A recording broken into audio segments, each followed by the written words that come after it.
তৃণমূলের চোর নেতাগুলোর বাড়ি ভাঙা হবে।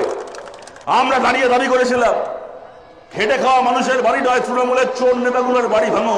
অভিষেক ব্যানার্জির বাড়িতে পুরসভার নোটিশ পাঠানো হয়েছে, ওর নিজের দলের হাতে পুরসভা, সেই পুরসভা নোটিশ পাঠিয়েছে।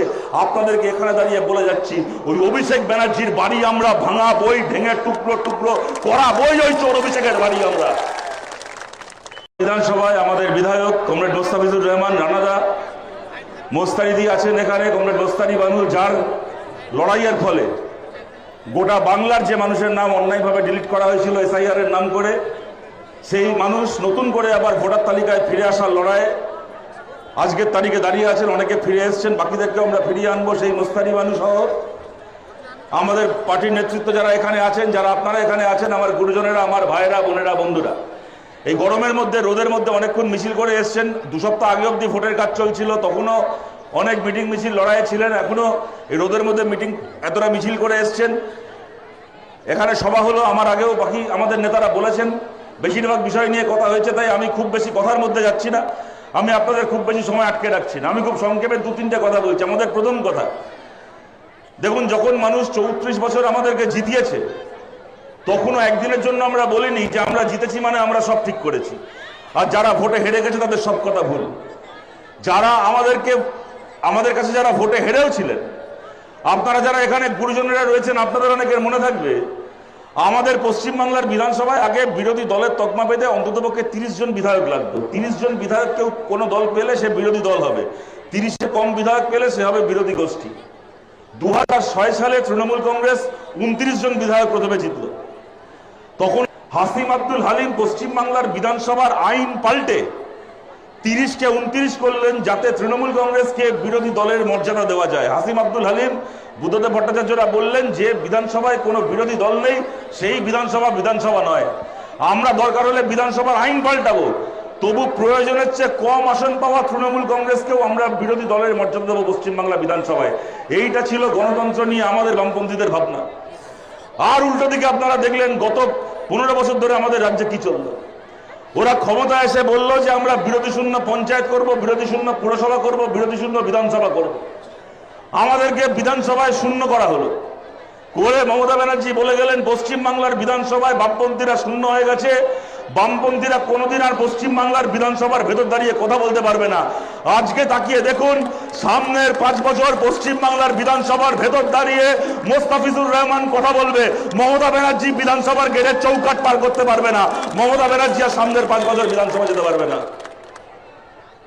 ভোটের আগে এসআইআর এর নাম করে ওই ছোট ছোট বাচ্চাদেরকে স্কুলে সাজিয়ে পাঠায় না বাবা মায়েরা, বছরে একদিন স্পোর্টসে গো অ্যাজ ইউ লাইক, যেমন খুশি সাজে প্রতিযোগিতা হয়। দেখবেন ছোট ছোট বাচ্চারা, কেউ চৈতন্য সাজে, কেউ সিস্টার নিবেদিতা সাজে, কেউ স্বামী বিবেকানন্দ সাজে, কেউ নেতাজি সুভাষচন্দ্র বোস সাজে। সেরকম মমতা ব্যানার্জি যেমন সাজে প্রতিযোগিতায় উকিল সেজেছেন। ভোটের আগে কোত্থেকে পাড়ার দর্জির দোকান থেকে উকিলের জামা কাপড় কিনে এনে ভোটের আগে উকিল সেজে চলে গেলেন কোর্টে, আমি নাকি এসআইআর নিয়ে লড়ছি। উনি নাকি এসআইআর নিয়ে লড়ছেন। ওর ভাইপোটা হয়েছে গরু চোর, কয়লা চোর, চাকরি চোর, আর পিসি হয়েছে একখানা মামলা চোর। আমাদের মোস্তারি বানুর করা মামলা, ওই চোর মমতা ব্যানার্জি বললো আমি সেই মামলা নিয়ে লড়ছি। ভোট হয়ে গেল, মামলার গল্প শেষ। যে মানুষের নাম এসআইআর তোলা গেল না, তারা তো ভোট দিতে পারবে না। আর তুমি যদি ভোট দিতে না পারো, তাহলে তুমি আমার চোখে মানুষ নও। ভোট হয়ে গেল, ওর মামলার গল্প শেষ। যেরকম সামনের 5 বছর বিধানসভার ভেতর মমতা ব্যানার্জি থাকবে না, কিন্তু মোস্তাফিজুর রহমান থাকবে, তেমন সামনের দিনগুলোতে এসআইআর এ বাদ পড়া এই মানুষগুলোকে ভোটার তালিকার ফেরানোর লড়াইয়ে মমতা ব্যানার্জি থাকবে না, কিন্তু আমাদের মোস্তারি বানু থাকবে, আমাদের লাল পতাকা থাকবে, কমিউনিস্ট পার্টি থাকবে, এবং এই প্রতিটা নামকে আমরা ফেরাবই। কিভাবে নাম ডিলিট হয়েছে, এসআইআর কিভাবে পশ্চিমবাংলায় করা হয়েছে, সেই সময় যারা সরকার চালিয়েছিল তারা চাইলে কি করতে পারতো, তারা কি করেছে, এগুলো আপনারা সব জানেন।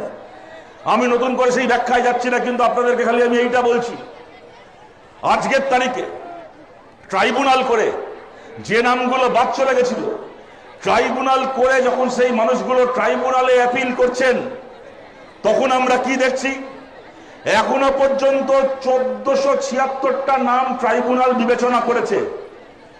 এসআইআর করে তার ওই হিয়ারিং করে সবকিছু করে বাদ পড়ে যাওয়া নামগুলোর মধ্যে 1476টা নামের এখনো অব্দি ট্রাইব্যুনালে বিবেচনা হয়েছে। তার মধ্যে 1476টা নামের মধ্যে কটা নাম ফিরে এসেছে জানেন তালিকায়?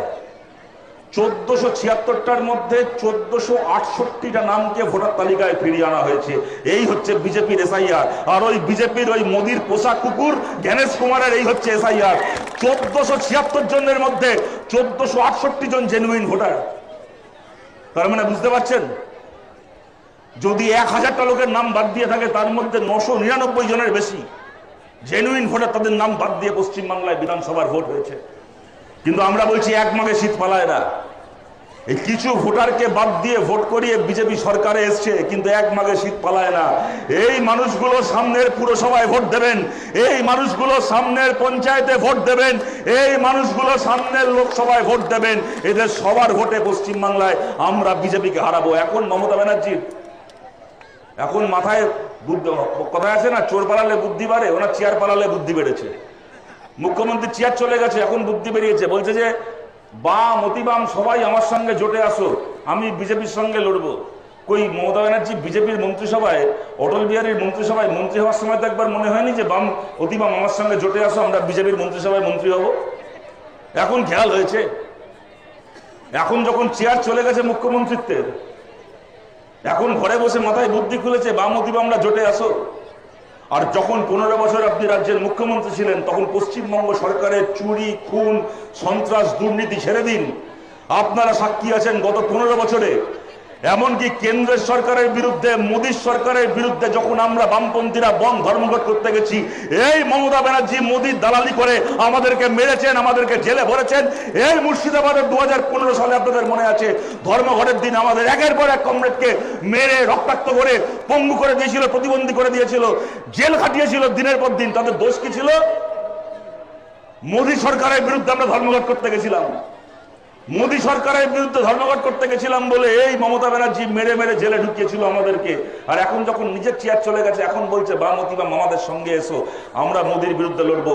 আমরা বলছি মমতা ব্যানার্জি, আমরা 34 বছর পশ্চিমবাংলায় সরকার চালিয়েছিলাম। 10টা ভালো কাজ করতে পেরে থাকি, 10টা কাজে ব্যর্থ হয়ে থাকতে পারি।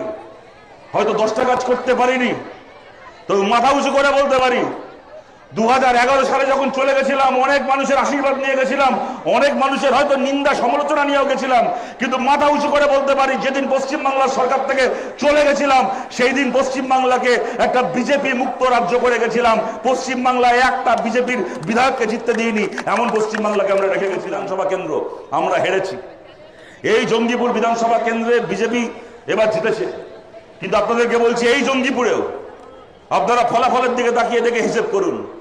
এই জঙ্গিপুরেও যদি সমস্ত মানুষ, এই চোর তৃণমূলের পঞ্চায়েতের মেম্বারগুলোকে, তৃণমূলের চোর এই জেলা পরিষদের মেম্বারগুলোকে সরিয়ে জঙ্গিপুরের সাধারণ খেটে খাওয়া মানুষ যদি আগামী দিনে লাল পতাকার তলায় জড়ো হয়, তাহলে এই জঙ্গিপুরও সামনে যে কোনো ভোটে আমরা বলে বলে জিতবো, বিজেপিকে বলে বলে হারাবো এই জঙ্গিপুরে। খালি তার জন্য কি হবে? বিজেপি আরএসএস বিরোধী ভোটকে ভাগ হতে দেওয়া যাবে না। সমস্ত ভোটকে এক জায়গায় করে হিন্দু মুসলমান একসঙ্গে একটা জায়গায় এসে সমস্ত দলের কর্মীদের কাছে আমরা আবেদন করছি, আমাদের লড়াই চোর নেতাগুলোর বিরুদ্ধে, দাঙ্গাবাজ নেতাগুলোর বিরুদ্ধে, কোনো সাধারণ কর্মী সমর্থকের বিরুদ্ধে নয়। এক হই, চলুন এক হই, আমরা একজোট হই। আমাদের জোট বাঁধার জন্য কোনো চোর পিসি ভাইপোকে লাগবে না। সাধারণ খেটে খাওয়া মানুষ আমরা একজোট হই, একজোট হয়ে আমরা পিসিকে ভাইপোকে সরিয়ে খেটে খাওয়া মানুষের চোট নিয়ে আমরা পশ্চিমবাংলা আগামী দিনে আমরা বিজেপিকে হারাবো, হারাতে আমরা পারবো। এই মুর্শিদাবাদ জেলা, এরপরে এখানে মিউনিসিপ্যালিটির ভোট হবে, অনেকগুলো মিউনিসিপ্যালিটি আছে মুর্শিদাবাদে, তারপরে লোকসভার ভোট হবে। আজকের তারিখে বলে যাচ্ছি 2029-এ মুর্শিদাবাদের যে লোকসভার ভোট হবে, মুর্শিদাবাদের লোকসভার 3টে কেন্দ্র, বহরমপুর, মুর্শিদাবাদ, জঙ্গিপুর, এই 3টে কেন্দ্রের একটাতেও বিজেপি আরএসএস জিতবে না, যতই ওদের রাজ্যে সরকার থাক না কেন। 3টে কেন্দ্রেই বিজেপি হারবে যদি এখানকার সাধারণ মানুষ একসঙ্গে হাতে হাত ধরে আমরা ওদেরকে হারাই। সেই লড়াই আমাদেরকে লড়তে হবে, এবং যে মানুষগুলোর নাম বাদ চলে গেছে তালিকা থেকে, সেই মানুষগুলোকে বাদ দিয়ে নয়, সেই মানুষকে সঙ্গে নিয়ে আমরা এই লড়াই লড়বো। আমরা দাবি করেছি হিয়ারিং এর নাম করে লোককে কলকাতায় ডেকে নিয়ে গিয়ে হয়রানি করা যাবে না। প্রত্যেক ব্লকে দ্রুত হিয়ারিং এর কাজ শেষ করতে হবে, তার জন্য ট্রাইব্যুনাল প্রত্যেক ব্লকে ব্লকে বসাতে হবে। আমাদের উকিলরা, আমাদের টিম প্রস্তুত আছে, আপনারা জানেন। ওরা চেষ্টা করেছিল ক্ষমতায় এসে বাড়িঘর ভেঙে তৃণমূলের যে চোর নেতাগুলো বেআইনি বিল্ডিংগুলো বানালো, তৃণমূলের যে চোর প্রমোটারগুলো বেআইনি বিল্ডিং বানালো, পুকুর ভরাট করলো, তারা দিব্যি সেই চুরির টাকা ভোগ করবে, পায়ের ওপর পা তুলে বসে থাকবে, তাদের ছেলেমেয়েরা ওই সম্পত্তি ভোগ করবে, আর খেটে খাওয়া গরিব মানুষগুলোকে বিনা নোটিশে রাতারাতি বাড়ি থেকে বার করে বাড়িঘর ভেঙে দেবে। আমরা বলেছিলাম রাজ্যের বিজেপি সরকার তার যাই থাক না কেন, এই ধ্বংসলীলা আমরা চালাতে দেবো না, এই বুলডোজারের রাজত্ব আমরা বাংলায় চালাতে দেবো না। আমরা বুলডোজার আটকেছি, আমরা লোকের বাড়ি ভাঙতে দিইনি, তৃণমূলের চোর নেতাগুলোর বাড়ি ভাঙা হবে। আমরা দাঁড়িয়ে দাবি করেছিলাম খেটে খাওয়া মানুষের বাড়ি নয়, তৃণমূলের চোর নেতাগুলোর বাড়ি ভাঙো। অভিষেক ব্যানার্জির বাড়িতে পুরসভার নোটিশ পাঠানো হয়েছে, ওর নিজের দলের হাতে পুরসভা, সেই পুরসভা নোটিশ পাঠিয়েছে। আপনাদেরকে এখানে দাঁড়িয়ে বলে যাচ্ছি, ওই অভিষেক ব্যানার্জির বাড়ি আমরা ভাঙা বই, ভেঙে টুকরো টুকরো করা বই, ওই চোর অভিষেকের বাড়ি আমরা